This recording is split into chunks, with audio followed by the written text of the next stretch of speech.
Welcome back, everybody, to the Casual Football Friend Show with me, Zane. And me, Taryn. You Hi. You showed a lot of hesitation there. It made me feel insecure about the status of this podcast. What's going on? Yeah, well, more. I like long walks on the beach, and I like fancy restaurants. So if any of you are watching right now, then you can just hit me up right here. All 2 subscribers. Just let me know. What do you know? I always thought you liked long walks inside of restaurants. I thought you just like loitering inside of a restaurant, and people keep coming up to you being like, "Hey, do you want to get a seat? Like, do you want to actually get a table?" And you're like, "Nope, just walking around." All the different waiters are getting really angry at you. So that's what you always told me. If you like a guy who likes to window shop inside a restaurant, then I'm your guy. I like to check out meals, but not buy a single one. You just hit me up. You can find me on Instagram at Taryn_Cherry. You can find out more about me going around restaurants and just checking out their meals. And I tell the people eating it's not awkward. They think it is, but I tell them it's not. So that makes everything okay. Would you consider doing it as like a mini series on Instagram? It's just going into restaurants while people are eating and filming yourself just window shopping their food. Just window shopping in a restaurant. Yeah, you can often catch me as easy. Oftenly looking at lasagna and pasta. Imagine one day you're taking your wife out for dinner and she's like, "Let's go to this place," and you get there and they're just like, no, you're blacklisted from here. Yeah, that's why we don't go out to eat anymore. Yeah. Because what I do is like say, "We're good. Do you want to go?"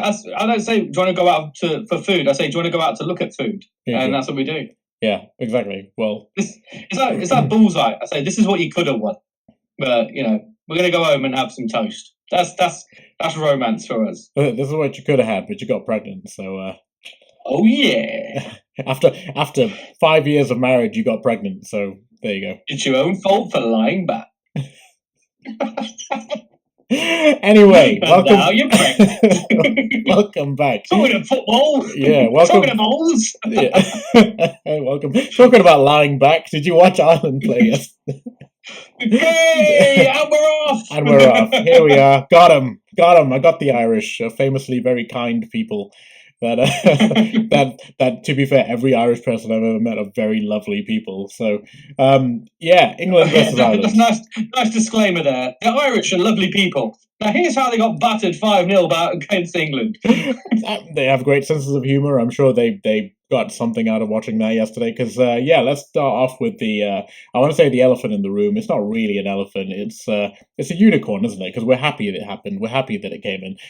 Lee Carsley's final game of England, his England tenure, 4-game tenure, I think it was. He beat Ireland 5-0 with 4 goals from people scoring for the first time, which I think is quite cool. What did you reckon? Well, good game, right? First half was a bit shit. I sound like I'm trying to convince you, don't I? Hey? I sound like I'm trying to convince you that it wasn't a waste of time in the first half. I was like, yeah, it was a good game, right? Like, I didn't completely waste my Sunday. I couldn't have done something better. I know, but then the first half was a bit. But then the second half, England did. I would say England played great, but England did what they should have done anyway. And it's. I don't know, man. I don't know. It's too easy to be like, they should have just done that anyway. Because at the end of the day, like you only beat what's in front of you. But 2, like Ireland are not like it's not San Marino. Like it's still like a decent, very decent team. Yeah, decent. But the thing is, also Ireland did go down to 10 men, so that did kind of work a lot in England's favour. But they went down to 10 men in England's quality, though, right? Like that was. Yeah, that's what I'm saying. Like England should be beating Ireland. I mean, I didn't think the scoreline would be 5-0. I thought it'd be like the same as when we went to Ireland. I thought it'd be like 2-0 or something. But 5-0, and it's like, the good thing was a lot of players who their first times scoring for England. And it's great to see that. It's good to see like a little bit of depth from England. That we have got a lot of players who can actually turn up and just score for us. We don't have to rely on like Kane getting a penalty every time, even though he did score a penalty. But we don't have to rely on that. We have other players who can literally come off the bench and score, which we saw. I feel like this has been the true benefit of the Carsley tenure. Is the number of people that he's brought in from the under-21s, the people that he knows already, he trusts already, and like it's cool to see sort of this transitional period where the next generation are starting to make their footmark. Is that a word? Footmark? I mean, it's football, so I guess footprint. Is the word you should be looking for. I don't think footprint's the word I'm looking for. Making their mark in the. Their mark. Yeah, that's it. But it's a footmark because it's making your mark in a football game. So it's a footmark. Here, I'm going to logically explain why I wasn't incorrect and misspoke. But anyway, I feel like that's been the real benefit of the Carsley tenure. And it's great to see him bring in people like Harwood Bellis getting his debut. Angel Gomez really impressed me over the last few games. It'd be interesting to see what happens with him. Curtis Jones was incredible against Greece and had a really good game yesterday as well.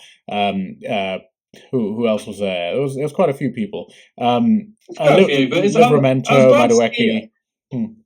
I mean, there's a few players who scored, which I was glad to see. Like, I'm really glad to see Anthony Gordon score. I was glad to see that because it's like he's such a good player. Yeah, and he's such an asset to England that was kind of overlooked by Southgate. So it's good to see him come on and just like, he didn't just come on, but he scored, and it's like. It was good to see that. Like, this is a player that we should be, starting with. This is a player that should be in this England squad going forward. And it was good to see that.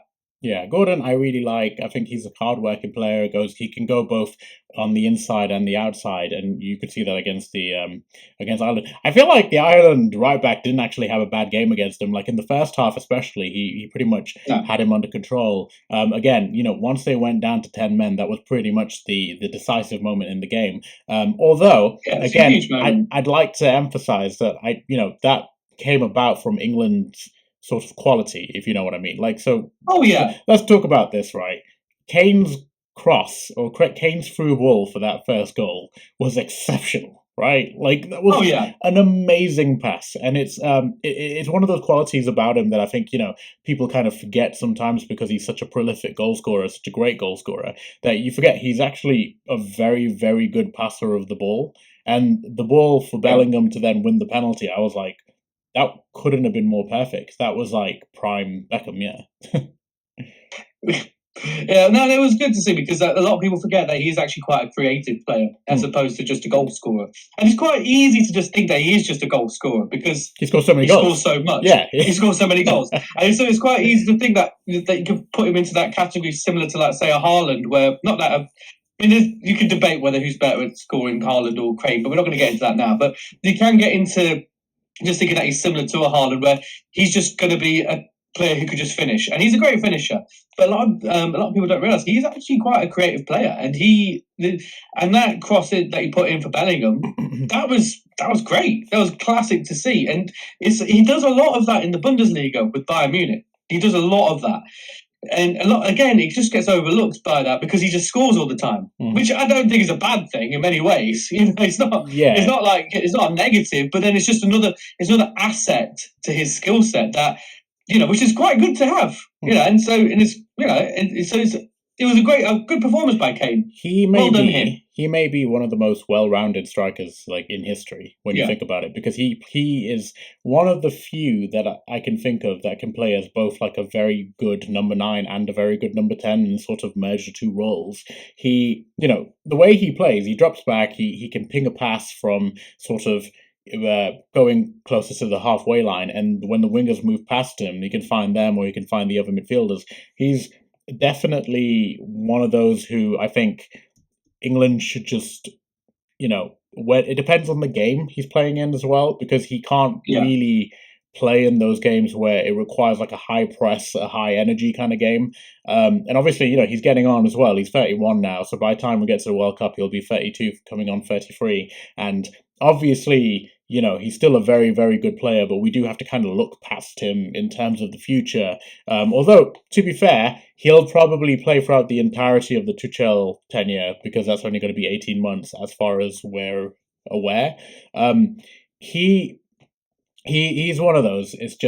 He's a world-class player, and world-class players bring world-class moments. And I think in a game where the team that you're playing against are basically just low block, defend, it's world-class moments like that where, you pick one pass that just cuts everybody, and all of a sudden that team, they're just on the back foot basically, and that's the moment of the match for me. It wasn't necessarily the penalty; it was what led up to the penalty. It's Kane's pass, and obviously, Bellingham did well to control it and then cut back on himself and get the foul. So yeah, positive vibes, very positive. Good on Carsley, good on Kane.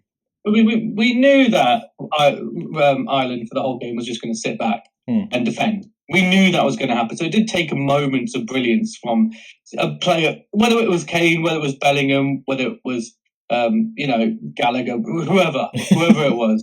Out of all the other world-class attacking players that we have, you went with Gallagher, which, fair play to him, he scored.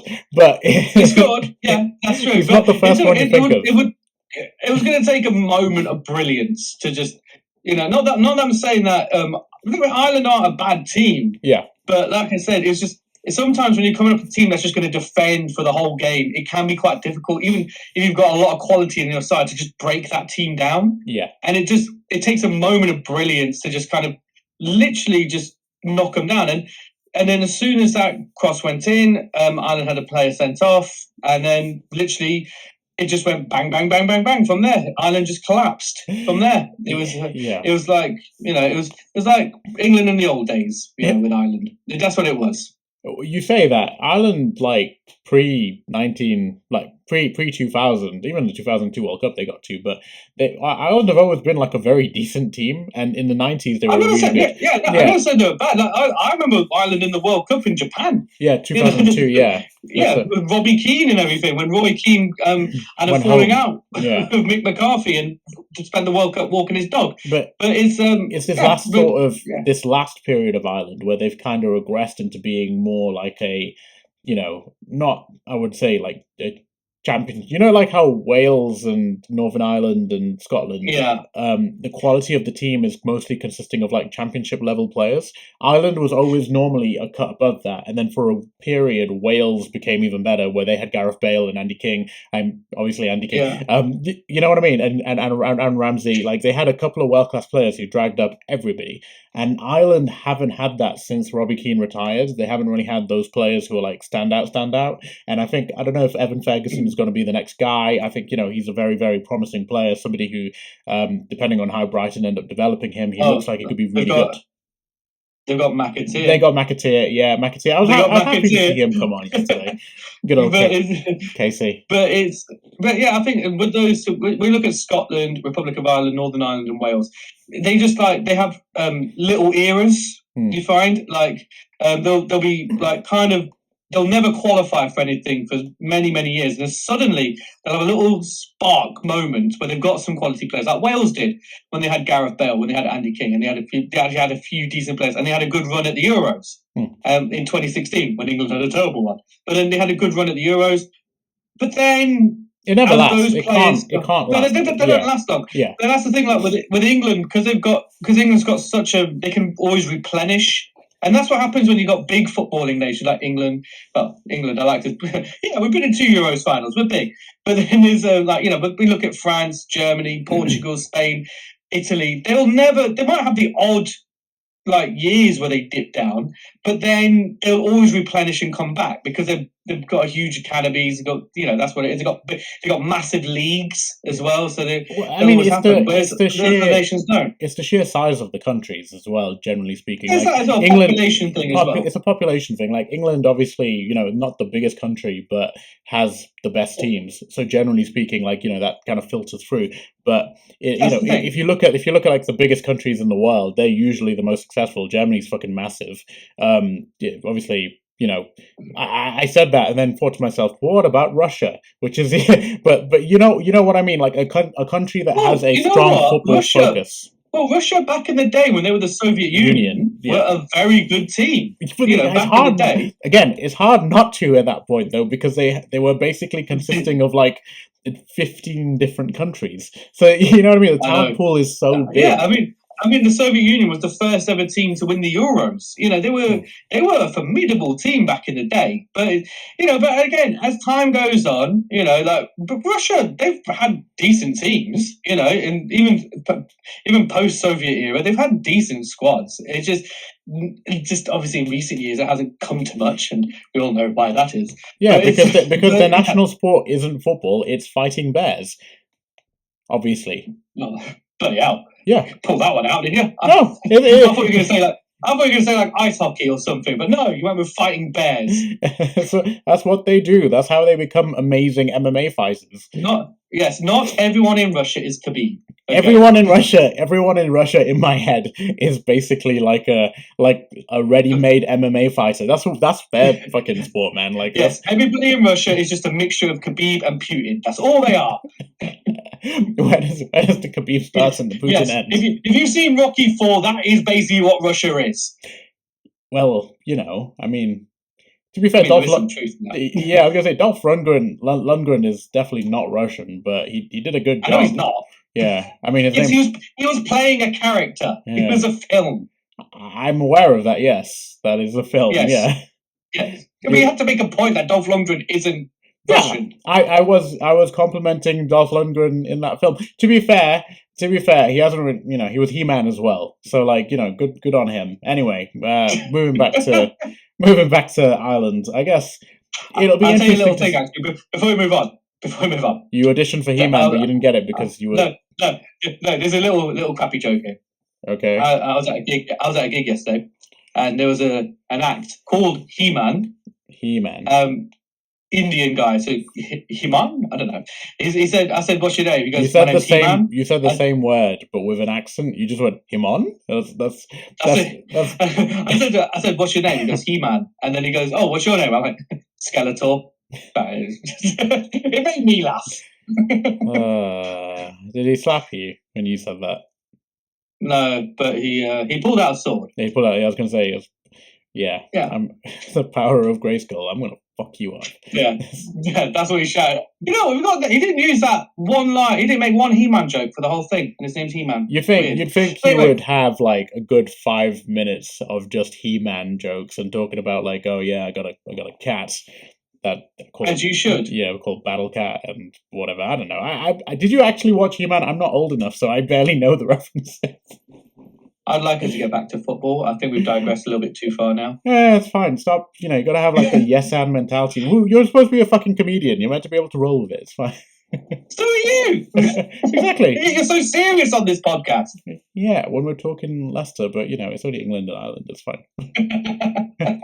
It's England versus Ireland, which was let's be honest, a very straightforward match for England, as it turned out.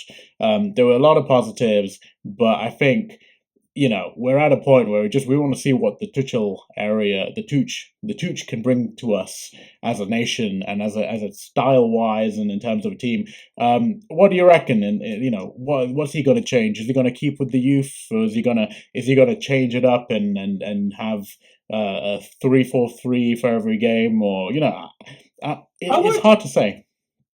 I would like to see him change it up a bit. I would like to see him do that, because when a new manager comes in, you don't want him to do the same thing as the previous manager and just carry on. You want to see them like maybe he does try a new formation, maybe he drops some players, maybe brings in some younger players. We don't know. We don't know what he's going to do. And Tuchel, he's always been a manager where it is quite hard to figure out what he is going to do. What his style it really is. But he likes to play a high press. That's one thing we do know. So I can see him going a little bit more attacking. And again, good thing that England have got, we've got a huge depth of attacking players. This current crop of England players have got them. And I mean, in the Greece game, Ollie Watkins scored. So that's another player that. And one thing I want to see him do is like start bringing in players that.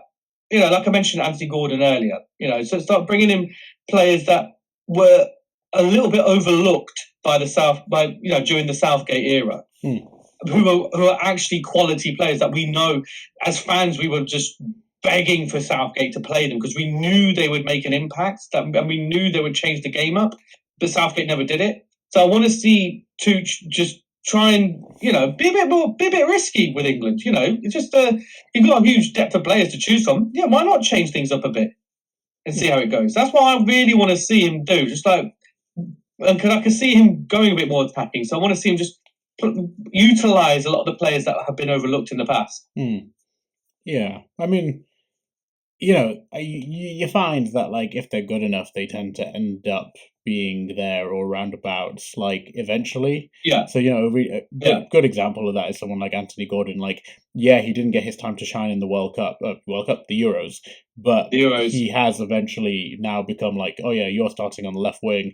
Someone like Grealish is another example. Like he wasn't even taken for the Euros, but then immediately came back and scored and played really well in the two friendlies last time. Friendlies, God, it's the Nations League. Nations League. May as well be a friendly. The thing is, like, international football is very fickle in terms of one, if the player's in form for their club, then generally speaking they'll get called up, but it doesn't necessarily mean they're going to start. But if they become somebody who gets called up and then they become reliable for that manager, a lot of the times they're the ones who will get picked. And it's not. I wouldn't actually criticize somebody like a Southgate for picking their favourites in that sense, because you've got your squad that you work with. But it's like you mentioned Grealish earlier. Grealish was never really utilised by Southgate for the whole of Southgate's tenure. He was never really utilised that much. He was always played on the left and kind of brought on as like an impact player, but he was never really. I mean, I'd argue that him in Man City has kind of also held his sort of creative side back a little bit. He became a lot more disciplined because he had to fit into Pep's style of play. So he became more of an outright left winger. Comes back every time and he cuts in, but then passes it and then passes it and passes it like all of Pep's players have to do. And I think it's hard to see that player who we used to see at like Aston Villa, for example, coming back. But England managed to bring that out of him when he played against Ireland in the last Nations League game. So, again, impact player, someone who could really be a genuine talent for their country. Again, in and out of the team quite a bit under Southgate, but you never know what's somebody like Tuchel, he probably favours more attack, in which case it'll be good to see what he can do. Yeah, we'll have to see what he does. The Lee Carsley era is over. I know we're all very sad to see that end. I'm sad to see it end to a degree. You know what? He ended on a good note. Very give good him that. Yeah. Very good note. Yeah. If there's any way to end your managerial career when you're not getting the job at the end. 5-0 win. That is a good way to do it. 5-0 win. Just say, this is that's one way to do it. A 5-0 win, and also was it 3 of his substitutions came on and scored. That was mental. Bowen literally just walked on and scored. That was mental. It's almost like Jared Bowen was sat on the bench getting really frustrated with like Madueke. So as soon as he came on, he was myself. Yeah, he was on the sidelines just going, Matt, why don't you just shoot? Why don't you just shoot? So he came on, he's like, I'm just going to twat it myself, and just immediately twats it into the goal. That's how you do it. That's how you do it. Yeah, just getting really angry. Like, oh, well done, Jared. You scored your first goal for England. And he's just really angry, like, it's proving my point. So it was like, what's up, Jared? You seem really wound up. And he's like, no, I'm just learning a lot from my father-in-law, Danny Dyer. That's quite a spiral you just went on there, but it's good. That's good managerial. That's good management. That's what that is. When you can bring on 3 players and they all score, I mean that's like a substitution dream right there. Look, it was against Ireland, and Ireland were basically just caving at that point, but it still shows that Lee Carsley, he did it. He did well for the time he was there as an interim manager. He did okay. I mean, his era won't really be remembered in years to come. Let's be honest. He got England promoted in the Nations League So, but for the time, I mean, one thing it will be remembered: it's the first. He was the manager when Greece beat England at Wembley. Yeah, a little bit, maybe. It depends. These things are quite short in the memory. Like, I remember when they were mentioning Southgate losing 4-0 or 4-1 to Hungary, and I'm like, when the fuck did that ever happen? So, do you know what I mean? Like, results just come and go when it comes to football. Personally, I think Nations League is just going to be one of those tournaments that England never really excel at. Let's be very honest. It is the League Cup of international tournaments. It's the one where, we wouldn't be upset if they played the B team in every game. Exactly. And when England won, they said, the commentators were going, that England have now been promoted back to the top tier of international football. I'm like, they were in the final of the Euros.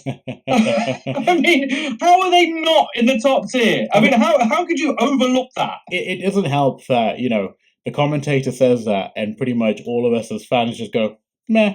It's a collective ambivalence that all of us have towards this one tournament. But it's their job almost to act as hype. Well, they have to hype it up. Yeah, they have to, because they're literally the ones who paid the TV studios paid to show this godforsaken tournament. So they have to. I mean, even the commentators know it's shit. Yeah, even they know it's shit, but they've got to go through the motions to get a payday. Like, look, okay, I'm getting paid for this. Let me hype it up as much as I can. I'm Sam Matterface, and I have to I'll commentate on every single England game, even if it's the boring ones. Exactly. I imagine if they put me and you in charge of the Nation League's games, and throughout the entire game we're just like, oh yeah, that was a good pass, but not like it matters. And also that was a good goal for a competition that means nothing. Just really emphasize how little the fan base give a shit about this tournament. But look, we've scored in the Nations League. Well done. So Zane, what are you doing later? That's just your little beat. It's like, oh yeah, Harry Kane scored his 1,000th goal in the Nations League. Harry Kane scored another penalty. Well done. Well done, Harry. Bet you feel proud scoring again against Finland. Well done, you. Well, it's you know what? You can only beat what's in front of you, and at the end of the day, the Nations League is there, so may as well try and win it. England, the thing is, right, we have a lot of snobbery towards it, but if England actually ever won it, we'd be like, oh my god, they finally won something. Do you know what I mean? Like, it could be a stepping stone. It shows we're showing that England entitlement that we moan about. It's like, we've never won anything. It's actually in our lifetime. And yet we're looking down on the Nations League. Yeah, we're the international fan equivalent of Spurs fans, where it's like, we don't care. We don't care about, as well. We don't care about the League Cup. It doesn't really matter. It's like, guys, you've not won anything for a long time. Like, it'd be good to win this, to then step into other competitions and win those. But it's English entitlement. We're all like this. I'll gladly admit I'm like this. Like, yeah, who cares? Who actually cares? I think the reason why we moan about Nations League is because it interrupts the season. It's just that's the problem. It interrupts the season. Like, it's like okay, who's playing this week? International break. When you have international break weekends, does it ever make you kind of solemnly have an introspection about how empty your life actually is without football? That's why I hate the international break. It's way too deep for me. Like, I'll sit there on a Saturday and go, wow, without football, I actually have nothing going on in my life. It's like very little. But also, this is part of the thing that is that the Qatar World Cup was like a massive international break because it happened in December because it's too hot in Qatar. Makes you question, why would you host a World Cup there? But that's another question for another time. But it's because that was like a and that you know what? I think Leicester would have been all right if that hadn't happened, because we just hit good form. Then that World Cup started and we went to shit. I also think that. I remember thinking at the time, like, this is going to derail the season for us, and it did. And we never picked it back up. It massively did. Yeah, but what can you do? I guess. But anyway, Nations League. Yeah, I guess. if they're back in the elite league phase of the Nations League, means we're going to end up playing better teams more often. In the very first Nations League, got to the semi, and maybe we can do one better, get to the final this time, and lose this final because that's just clearly what we do. Another final loss. Yeah, why not? Probably against Spain or Italy. Yeah, but the thing is that now I think the way I look at it is like, okay, so we move up, but what if we get relegated again? Nah, it depends. So we've got to do this again. It depends on who you get in your group. You know what I mean? Like you could have, you could have. Who did we even have? That we had like Hungary in the group last time, and we managed to get relegated because we lost to Hungary 4-0. Like I said earlier, like it just depends on who's on form at that time. So, for example, you could get like a Belgium who aren't in the best of time. So. At that point, then they might get relegated, and they'll be like, Kevin De Bruyne, you have failed us, and Lukaku, hate you, or whatever. Belgium media will probably go and have a fit, and we'll be happy, So it is what it is. They'll have Wout Faes in defence, so we might be all right. They hate him as well. Like when I was sitting with the Belgian fans during the Euros, watching Belgium versus Romania, they were like, "Why are you here?" And I'm like, "Oh, I'm watching." Wout Faes, and they're like, we don't like him. I'm like, that's really sad. But it is what it is, sometimes. What would he be the equivalent of in like the England squad? It'd be like Lewis Dunk, right? Like, you'd be like, why is he starting? It doesn't need to be there. It's hard to say, really. I mean, I would instinctively go like Harry Maguire, but Harry Maguire's actually always done it all right for England. Harry Maguire was always excellent for England. Yeah, he always showed up. And you know what? For United, he's been questionable, but for England, he's always kind of pulled it out the bag. The thing is that even for England, like he was pretty much our sole goal threat from set pieces. And they were saying on the weekend, like England have scored like barely any goals from set pieces in the last 2 years, and I'm like, that's coincided with Maguire not being in the team. If you haven't noticed, but anyway, like we've talked at length about England versus Ireland. I guess let's address the actual elephant in the room, not the elephant that I was mentioning earlier, but the actual elephant. So we had an episode last week which we couldn't put out because the audio fucked up. But we talked at length about the David Coote scandal, which actually had a little bit more information come out about it after we had already published the episode. So in a way, I was kind of relieved because I was like, oh, good, we're not going to look like idiots because, people will still comment and be like, you guys are wrong. But what do you make of it? So David Coote, to recap with people, as we did in the episode that is now called the Lost episode, David Coote was filmed by someone who we were debating on the Lost episode Taron posited that it might be his kid, and I was like, that's not his child. He's getting high with them. He's clearly not his child. But unless he has a very weird relationship with his son. But he was being videoed by someone who did admittedly look a little bit younger, and he was saying on the video that he thought Jurgen Klopp was a C word. I'm not going to say it this time because I really do it. It's really a pain in the ass having to go in and bleep things. I don't want to do that again. And he also said Liverpool was shit. So the natural sort of consequence from this is people are assuming that, pending further investigation, blah, blah, blah, blah, Premier League referees association, whatever, they're going to decide what to do with him. People are debating whether he should be able to referee again, full stop.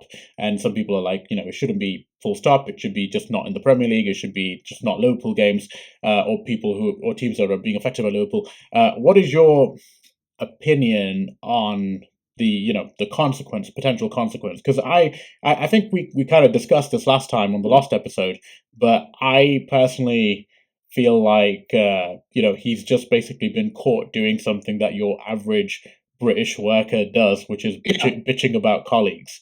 And I just can't imagine a world where other referees aren't having the exact same conversations, just not on camera. So the only factor here for me was the fact that he was actually videoed.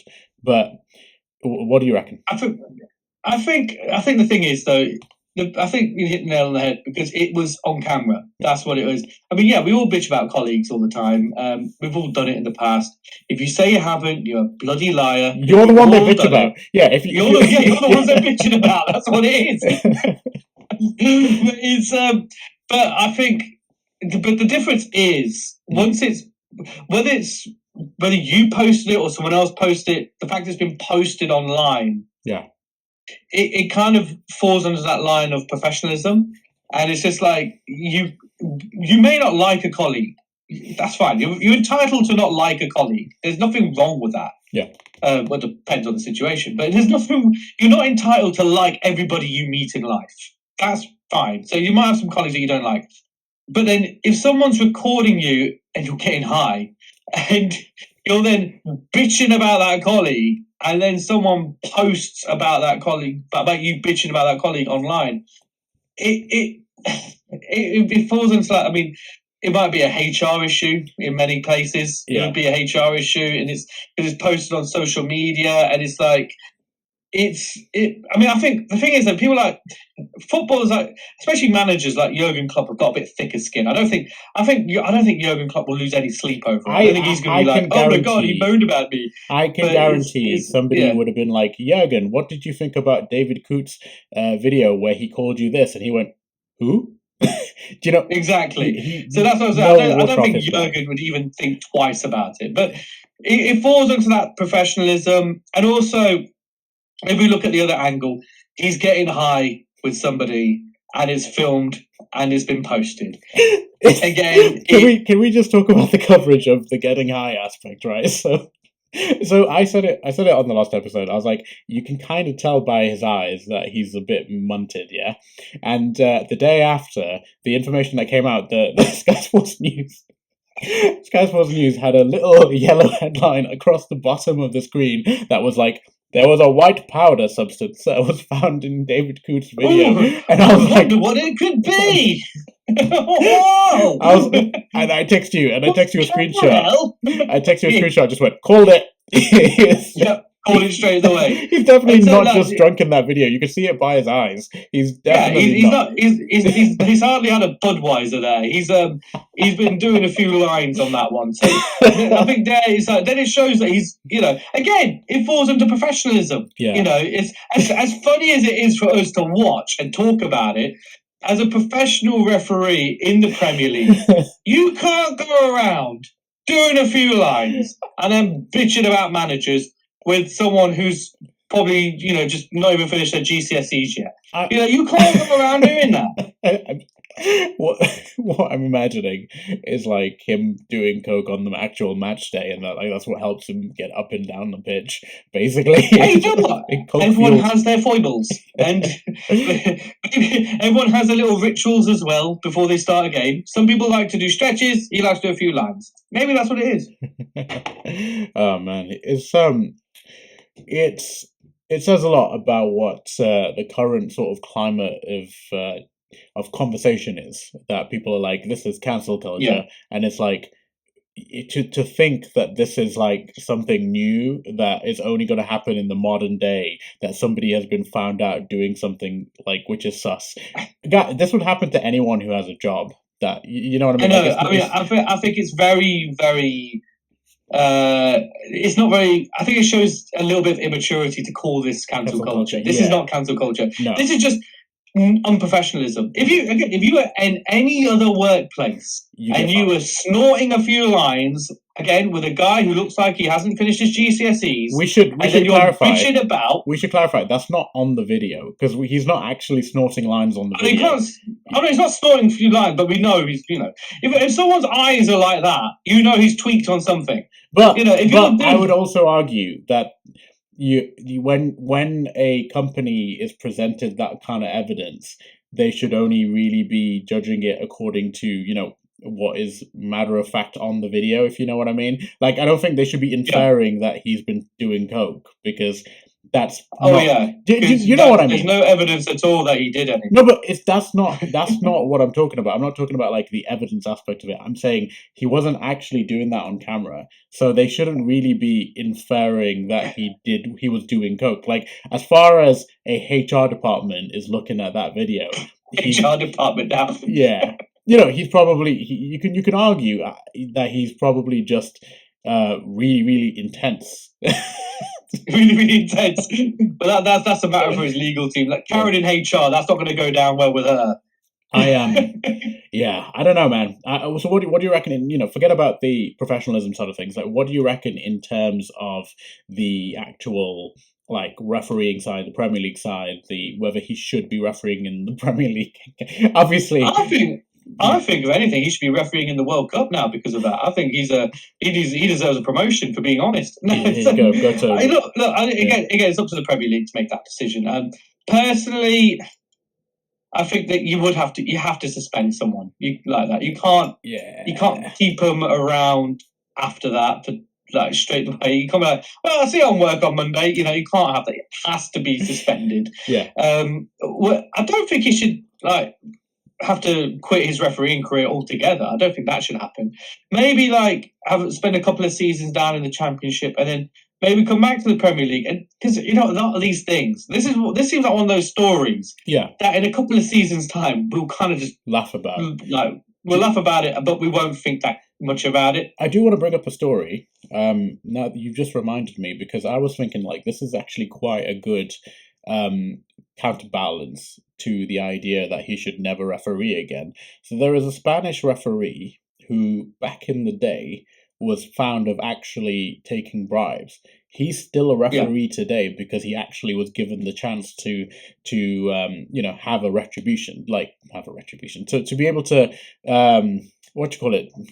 What came without a bribe? No, what do we what jails are supposed to be doing? They're probation, rehabilitating. Rehabilitation. Yeah, he was rehabilitated. Retribution, fucking hell. He was rehabilitated by he wasn't completely stopped from refereeing, and now he's still refereeing today. Was that in La Liga? Yeah, it was in La Liga. Give me a sec. Take bribe.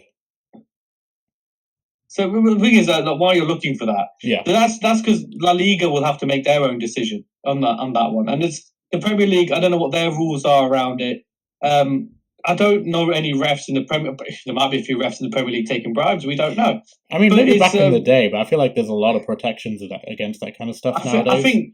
I think nowadays it'll be quite difficult to take a bribe. But I think now the Premier League. That's probably why he got coked up. Because like, I'm making all out of this game, but I think I don't know what they're. I mean, if it was a player who was coked up, I mean, what would let's say for example, let's say Haaland did a video where he is coked out of his face, and he's on there and he's slagging off Kyle Walker. He's on there and he's going, Kyle Walker's a prick. Imagine if that's happening. What would we expect the repercussions for that? I mean, obviously that would be more of a matter for Man City to decide.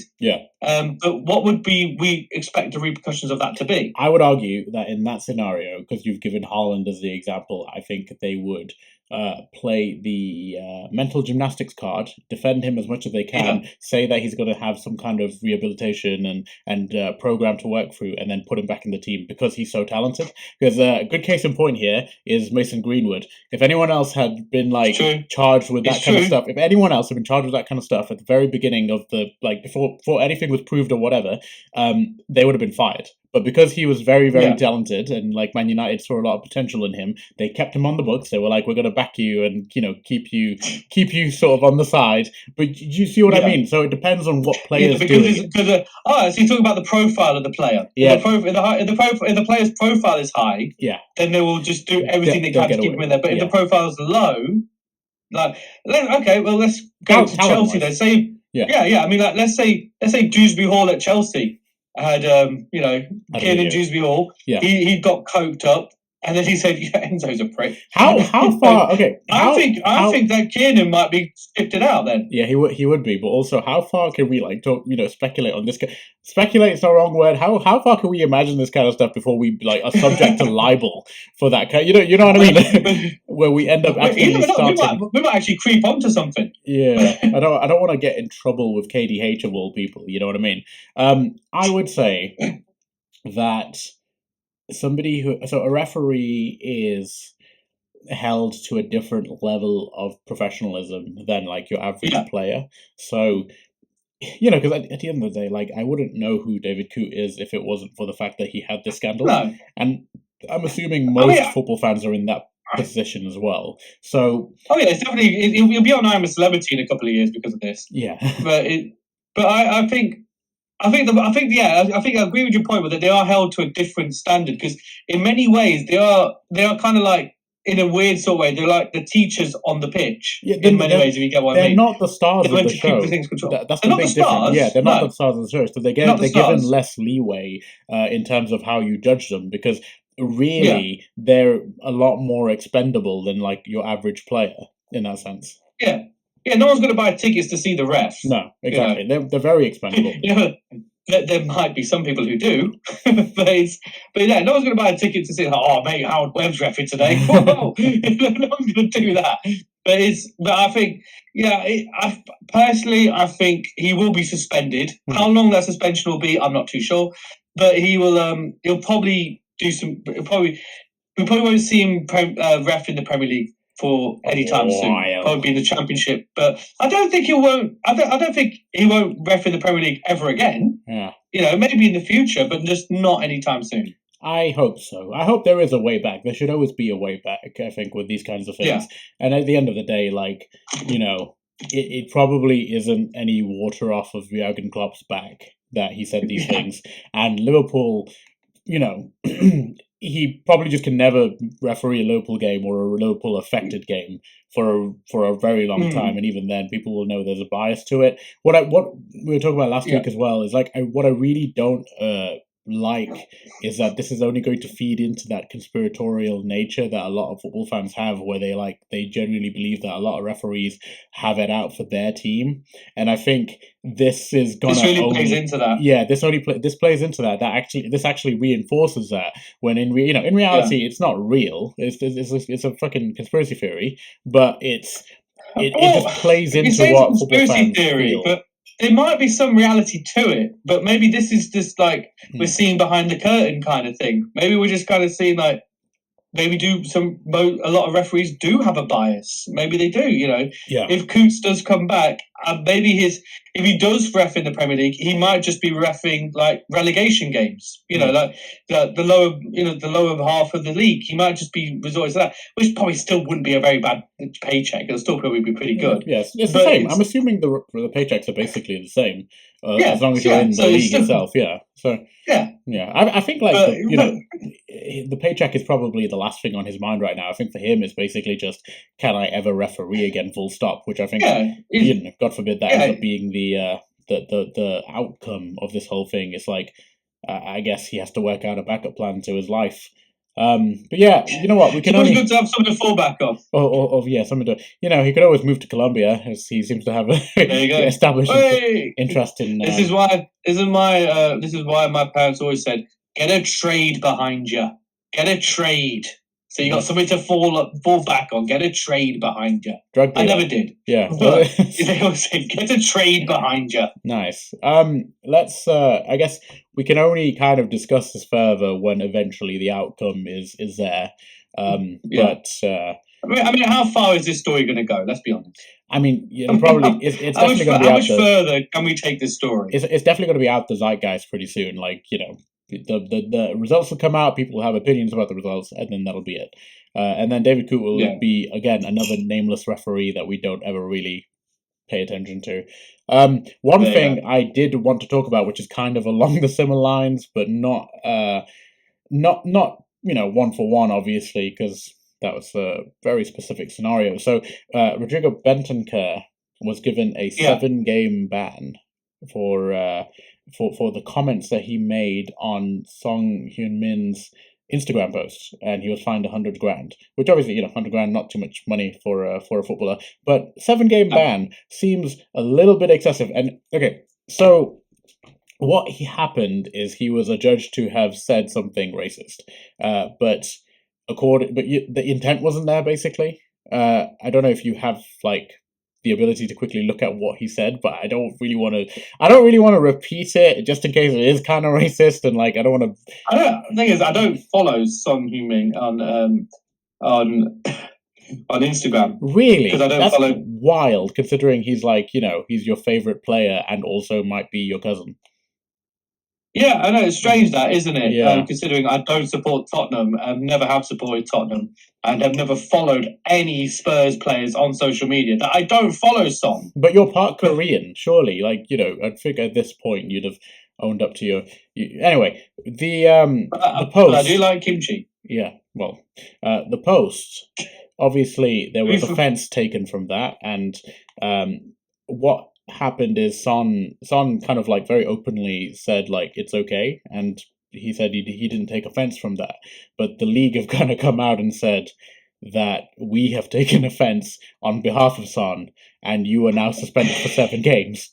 That is such a cancel culture thing, though, isn't it? I don't love league it. Have cancelled him. I don't love it. I really don't love it. I don't. We're not offended on your behalf. That's why people moan about comedy nowadays. It's not the people. This is again. I know I didn't really want to talk about stand-up comedy or anything on a football podcast, but this is like what a lot of people moan about when it comes to stand-up. It's not, and this is like the fear that as stand-up comedians, as I have, as you sometimes have, that is, when we go on stage and say things. It's not the fact that someone will be offended by something we say about that person. Is that person will be offended. Is that someone will be offended on their behalf. Yeah. And that's usually the most dangerous thing. And so the Premier League have now Karened this situation and said, but then again, we don't know what he posted. Okay. Because I can't find the post. I have it in front of me right now. So, Betancur was charged by the FA. And I want it verbatim, word for word, exactly what he said, because that's what our listeners want to hear. Yeah, I mean, take it away. I would get to that, but you interrupted me. I do apologise. Betancur was charged by the FA on September the 12th with an alleged misconduct breach in relation to a media interview which emerged in June and showed Betancur being asked by the host of Canal 10, which is a TV channel, to show the shirt of a Spurs player. The former Juventus player replied, "Son's? It could be Sonny's cousin too, as they all look the same." But that's like. But wait, let me get the rest of the story out. So Betancur apologized quickly, accepted it was a breach. And the independent commissioner basically said like we're gonna come out against you for saying that because it is racist. It is racist, but it's also not like something that we wouldn't say to each other as friends, if you know what I mean. Yeah. About each other's race. Yeah. We don't know what Betancur and Son's relationship is. They're clearly very close. Mates where they say things like that to each other. They're clearly very close. The teammates, the teammates, they're close. They hang out together all the time. Maybe they do make comments like that to each other. Yeah. I think this is where Betancur needs to realise what you say with your mates is different. Is one thing. Yeah. It's different to saying it on a public forum because they're not your mates. No. This is why, we make jokes at each other all the time. Yeah. But some of the jokes we make at each other, you don't say in I'm public. not then going to go on East Midlands today and suddenly go and bloody say them because it's like, because some of the things we say are a little bit risque. But that's because we're mates. We say, and that's the thing. When you're friends with someone, you do say things like that to each other. And that's just, I think that's what guys do. Yeah. Guys say ridiculous shit to each other. Yeah. But you don't say it in public. Like, no. You say it in public when you're around them, but not like when they're not there and you're doing an interview. It's that typical thing of, there's laughing with somebody and laughing at somebody, and when they're in the room with you and like it's a bit of banter and they're saying it back, like saying stuff back at you. If you're very, very close, let's get this out the way first. You have to be very close to get this kind of shit. And Son came out and said it's fine. We're still brothers. Like they're clearly like quite good friends. So that's pretty much predicament number one. You have to be very close, but also as a prerequisite, like you just got to be just the two of you most likely. But going and repeating that joke on TV, national TV or whatever it is, just stupid. I mean, we don't know what their relationship is. Maybe when they're together, Betancur will say to Son, "Oh, you guys all look alike." And then Son goes, "Oh, you're Uruguayan. No one can even point that out on a map." So that maybe that's the kind of jokes that they will have with each other. Yeah, but that's their relationship. Yeah, that's their thing. But then you don't go and say that in public, and that's why I think that's why Son probably came out and said, "I'm not taking offence to it. It's cool." Yeah. But then the Premier League, like, No. I just like the angle. We're offended on your behalf. Well, that's the thing. I like the angle that like Son's probably thinking, great, now my team have to suffer because of because of a comment he said to me. Like, it's kind of, you know what I mean? If it was an opposition player, then obviously it's a different thing. But it's your own teammate who's saying it, and you're then having to basically face the repercussions alongside them. There is an element of like, maybe this was a teaching moment rather than like a disciplinary one in that sense. I do think obviously he feels a bit of guilt on that one. No, that's the thing. He probably does, and he feels probably like an idiot for saying it out loud. Again, if I was Son, I'd have slapped him and been like, "You idiot! Like, why would you absolute fool? What are you doing? What are you doing?" But it could, you know what I mean. Like, it could also be like a cultural thing, innit? Because we as English people are quite sort of we're very particular and aware of like things we can and cannot say in public, and I have it with like foreign family where they're a lot more sort of abrasive in the way that they speak and in like how open they are about that kind of stuff. So it's a cultural thing as well. You're gonna say that. So yeah, I just think the concept of Son has accepted his apology and said it's fine, and then the FA going, but it's not fine. We're gonna find, and we've decided it's not fine. We'll tell you what's offensive. I don't like something like that. Just doesn't sit right with me, especially a 7-game ban. And this could have been that's quite a lot, and that's it's gonna. Tottenham are going to be affected by it, but it's not great. But the £100,000 fine. For us, that's a lot of money. Yeah. but for a footballer in the Premier League, it's a week's wages. Yeah. So it's like, oh, so I can't buy some Gucci trainers this week. No. That's what it is. It's it's one of these situations where I think maybe we gotta like have a little bit more kindness towards each other. You know what I mean? Have a little bit more understanding and say, hey man, what you said was really, really dumb, and maybe you shouldn't have been saying that out loud. Next time, keep it on the chat, just to me. Don't be saying that kind of shit. But we know what it's like. Moral of the story: don't rip on your friends, just compliment them. No, moral of the story is when you're talking directly to your friends, be dicks and rip on them as much as possible, but when you're talking about them in public, be an angel. Like, you got to be really two-faced when it comes to the media and when you're actually with people. Like Betancur, he's 25 years old and he's a bit. Did you just look that up? Did you? Is that of course I did. Is that a result of, so you failed to find the story but you found Betancur's age instead? It's what I do. The thing is, the way I look at it, he's 25 years old. But then again, it's like, I say, he's 25, he's young, he might say stupid shit. But then again, when I was 25, I said stupid shit. But I knew where to say the stupid shit. Yeah. I didn't say it like, to be fair, I wasn't being interviewed that much when I was 25. It was in my late 20s that I found comedy, not in my early to mids. But I think it's one of those then that the fact that Son, it's not like the Suarez Evra situation. It's not like that. Yeah, it's worlds apart from that. It's not a it's not like that. It's not like a club is going head to head with another club almost like in that situation where it's like the Liverpool players have come out with like, I stand with Suarez. I can't believe you've done this to him, even though he said something racist. And I know, and Liverpool's reputation took a bit of a hit from that. The fact that the fans stood with Suarez, and on a personal level, I've never really looked at Suarez the same way since that whole situation. As a player, awesome. Yeah. But as a person, he was a racist who used to bite people. It's like I never really looked. And after that, I always kind of got the ick from him. I feel like he'd be a very successful politician.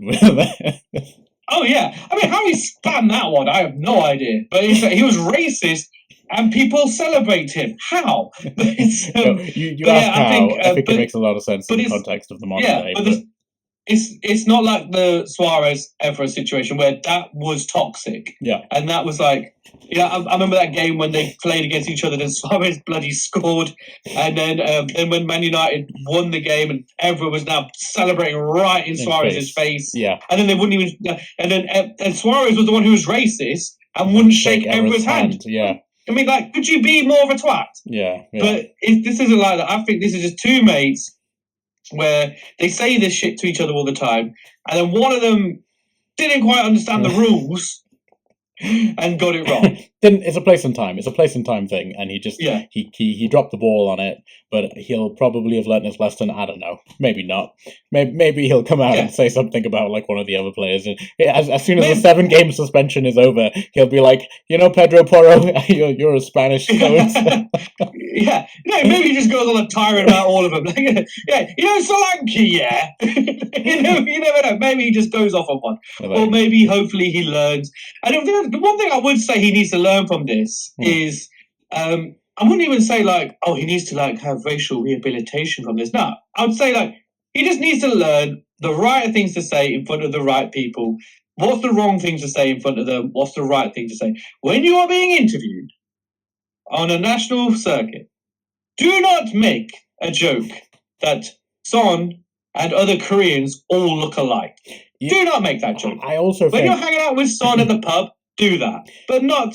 I also think though there is like an argument to be said that he's trying to make a joke, and there is like there's always been this disdain with how footballer interviews have been carried out in the last 20-something years, and like it's very PR trained. People aren't really speaking from the heart. They're all saying like the right thing every single time, and it's kind of the one time a footballer tries to be quite funny and say something like try to be telling a joke, he drops the ball so badly and says something racist and gets banned. Like, we're never seeing any of this ever again.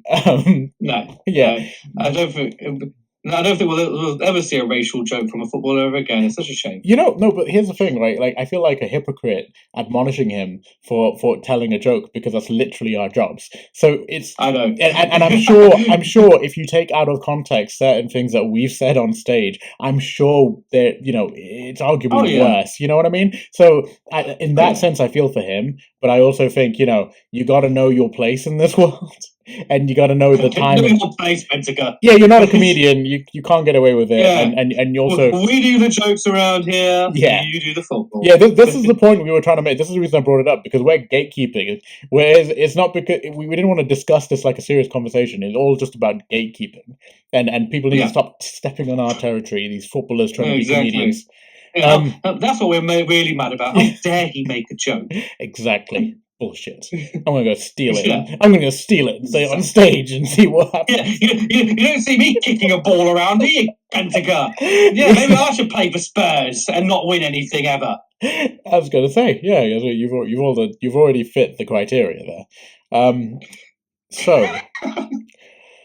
So I guess was that our clickmates? That kind of wasn't clickmates. That was just a headline. That wasn't clickmates. It's a headline. It can't be clickmates. It was a headline. Well, I don't have any clickmates for this week, purely because, I guess because it was International Week, there was very little.